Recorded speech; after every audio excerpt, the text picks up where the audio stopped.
আমাকে সবকিছু ছেড়ে কবরে চলে যেতে হবে। ইন্না লিল্লাহি ওয়া ইন্না ইলাইহি রাজিউনের আওয়াজ চতুর্দিক থেকে শোনা যাবে। কুল্লু নাফসিন যায়িকাতুল মউত। যখন আমাকে আস্বাদন করতে হবে আর নামাজ পড়ার টাইম পাবো না, চিৎকার করে চাইলো একটা সিজদা দেওয়ার টাইম পাবো না। কি আফসোস, কি আফসোস, কি আফসোস আমাদের জন্য যারা আজকে কবরে শুয়ে আছে। তারা রবের কাছে ফরিয়াদ করছে, মাওলা একটা সুযোগ দাও, দুনিয়াতে গিয়ে একটা নামাজ পড়ে আসি, একটা সিজদা দিয়ে আসি।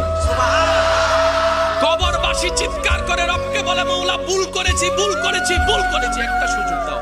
আবার দুনিয়ায় যাব, মাওলা হাজার ব্যবসা থাকুক আমি নামাজ ছাড়বো না, হাজার চাকরি থাকুক আমি নামাজ ছাড়বো না। মাওলা একটা সুযোগ দাও, একটা সুযোগ দাও, একটা সুযোগ দাও। মাটির নিচে যারা আছে তারা বলছে, আর মাটির উপর যারা আছে তারা বলছে, ভাই নামাজ তো পড়তে আয়। একজনে বলে যে কিভাবে আসবো, আমার প্যান্ট তো ঠিক নাই, আমার প্যান্টও ঠিক নাই, আমার শরীর তো পাক নাই, আমার কাপড় তো পাক নাই। আরেকজনে বলে আমি যদি নামাজে যাই দোকানটা এখন বন্ধ করে লসের টাকা